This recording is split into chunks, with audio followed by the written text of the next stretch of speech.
Hello students, कैसे हैं आप सब। उम्मीद है सभी ठीक होंगे। तो मैट्रिसेस चैप्टर के ऑलमोस्ट सारे कॉन्सेप्ट्स आप कर चुके हैं और अब बारी आती है मिसलेनियस एक्सरसाइज की।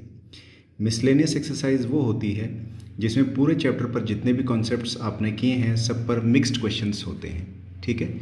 और मिसलेनियस का अर्थ ही होता है विविध या फुटकल, यानी कि अलग अलग तरह के, ठीक है जी। तो आइए पहला क्वेश्चन करते हैं। पहला क्वेश्चन है let A is equal to 0 0 1 0। एक मैट्रिक्स आपको दे रखा है। Show that A I plus B A raised to power n is equal to A raised to power n into I plus n into A raised to power n minus one into B A. I यहाँ पर identity matrix है of order 2 यानी कि 1 0 0 1, और N एक natural number है, N belongs to N यानी कि एन एक नेचुरल नंबर है।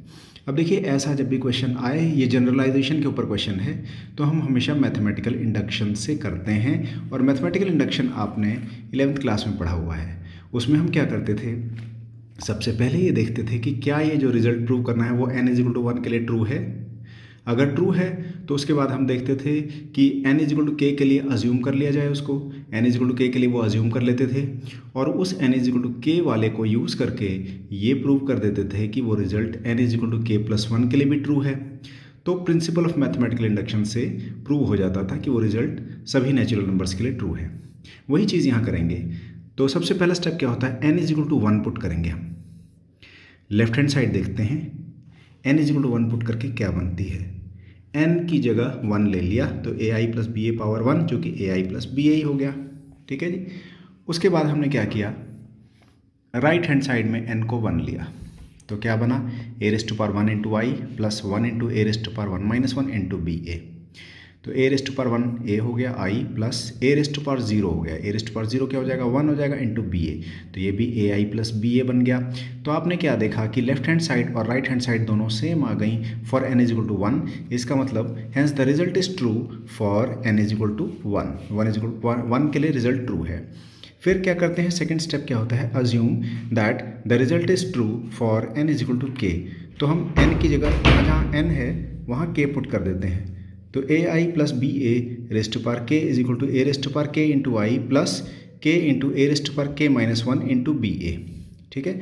ये जो आप के लिए अज्यूम करते हैं उसको इक्वेशन नंबर 1 मान लीजिए, क्योंकि ये आगे यूज़ करनी होती है आपको, ठीक है जी। और यूज़ कैसे होगी मैं आपको बताऊँगा। तो A I plus B A rest power के, ये वाली वो इक्वेशन मैंने दोबारा लिखी है जो अभी आपने मानी थी। अब हमें प्रूव क्या करना है, result N is equal to K plus 1 के लिए। तो जो भी लेफ्ट हैंड साइड थी उसको लेके चलेंगे और ये प्रूव कर देंगे कि हर जगह जहाँ n था क्वेश्चन में वहाँ k प्लस 1 आ जाएगा। जहाँ जहाँ n था क्वेश्चन में अगर वहाँ वहाँ k प्लस 1 आ जाए तो हमारा रिजल्ट जो है वो k प्लस 1 के लिए ट्रू हो जाएगा, ठीक है। तो हम क्या करते हैं, लेफ्ट हैंड साइड क्या बनती है, जब n यहाँ n था ना k की जगह पहले, तो n की जगह k प्लस 1 लेते हैं तो क्या बनता है, A I plus B A raised to power k plus 1। तो अब इसको क्या ऐसे लिख सकते हैं आप, A I plus B A raised to power k into A I plus B A raised to power 1, क्योंकि k प्लस 1 पावर थी ना, तो k पावर अलग कर दी, बेसिस सेम है, पावर्स ऐड हो जाती हैं, आपको पता ही है।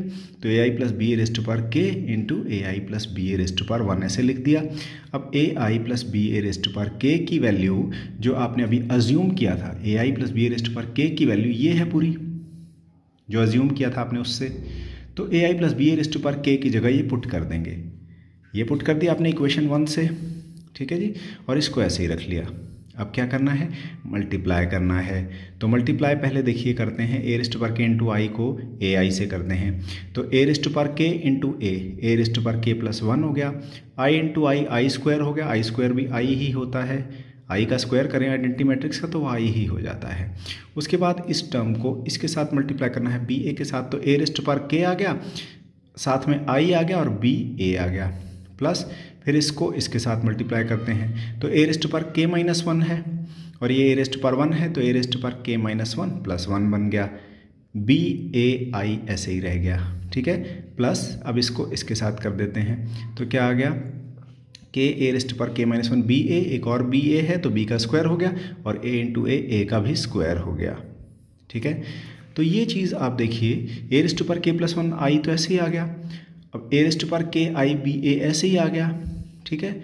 आगे प्लस के ए रेस्ट पर के minus 1 plus 1 minus 1 plus 1 cancel होके ए रेस्ट पर के बन गया, आई बी ए ऐसे ही लिख दिया। ये चीज़ एक ए स्क्वायर जो है ना आपका, ए की वैल्यू आपको दे रखी है, पहले आप ए स्क्वायर निकाल के देखिए। ए स्क्वायर एक नल मैट्रिक्स आएगा, ठीक है। देखिए ये ए का स्क्वायर है ए इंटू ए, इसको मल्टीप्लाई कीजिए, ऐसे मल्टीप्लाई करते हैं, first row first column 0 into 0 plus 1 into 0, 0 ही बन गया। फिर 0 इंटू 0, 0 इंटू 1 प्लस 1 इंटू 0, ये भी 0 बन गया। इसी तरह ये दोनों, यानी कि ए स्क्वायर क्या बना, एक नल मैट्रिक्स। तो नल मैट्रिक्स बना था हमारा, तो वो ख़त्म हो गया, ठीक है जी। तो ये बन गया हमारा ए रेस्ट पर के plus 1 into I plus A rest पर के आई बी ए, ठीक है। इन दोनों में कॉमन है क्या, ए रेस्ट पर के इंटू आई बी ए कॉमन है, और कॉमन लेने के बाद यहाँ 1 बचा और यहाँ के बचा, तो 1 प्लस के बच गया, ठीक है। तो ये आप ये ध्यान से देखिए, जहाँ पर आपके पास क्वेश्चन में n था वहाँ हर जगह k प्लस 1 आ चुका है, देखिए, ठीक है। यहाँ पे आप देखिए, यहाँ से देख सकते हैं ये k है ना, इसकी जगह k प्लस 1 आ गया है,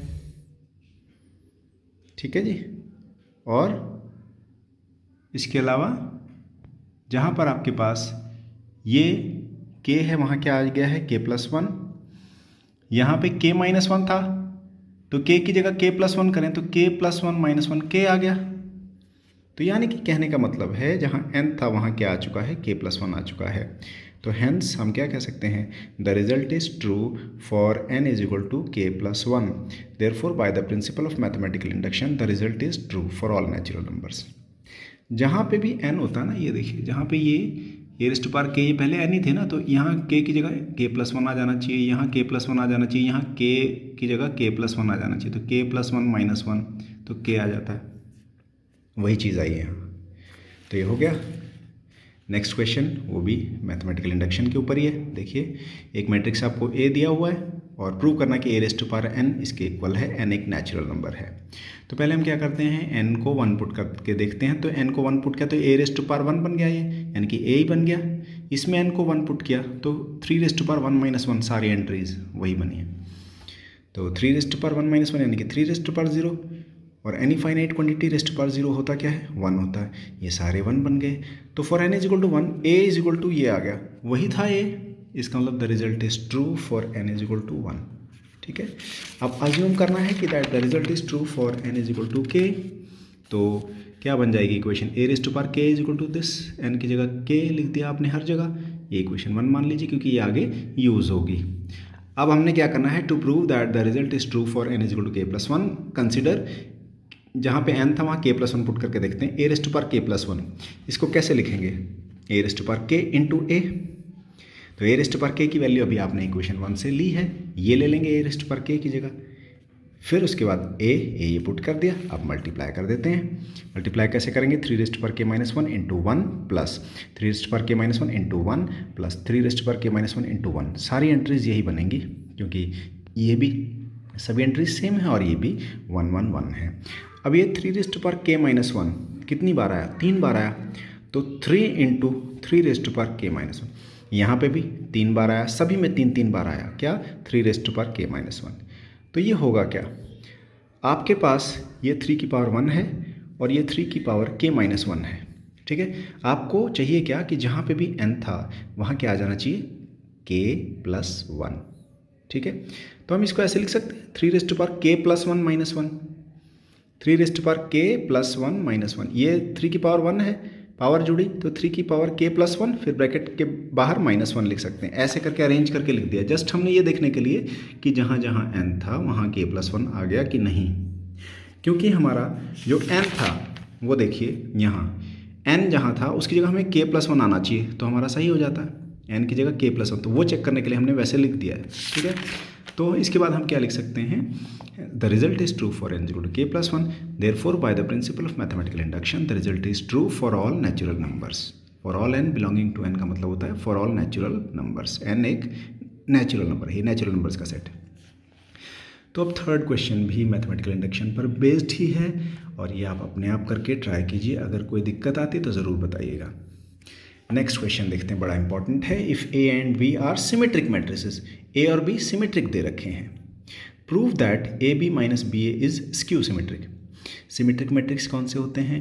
जिनका अगर ट्रांसपोज करें तो वही मैट्रिक्स आ जाए। स्क्यू सिमेट्रिक कौन से होते हैं? जिनका अगर ट्रांसपोज करें तो वही मैट्रिक्स नेगेटिव साइन के साथ आ जाए। तो ए का ट्रांसपोज ए के बराबर है क्योंकि ए सिमेट्रिक दिया हुआ है। बी का ट्रांसपोज बी के बराबर होगा क्योंकि बी भी सिमेट्रिक दिया हुआ है। अब हम ए बी माइनस बी ए का ट्रांसपोज निकाल के देखते हैं। A B minus B A का ट्रांसपोज क्या होगा? जब दो मैट्रिसेस के डिफरेंस का ट्रांसपोज करते हैं तो दोनों के ट्रांसपोज अलग अलग हो जाते हैं। पहला स्टेप तो ये हो गया।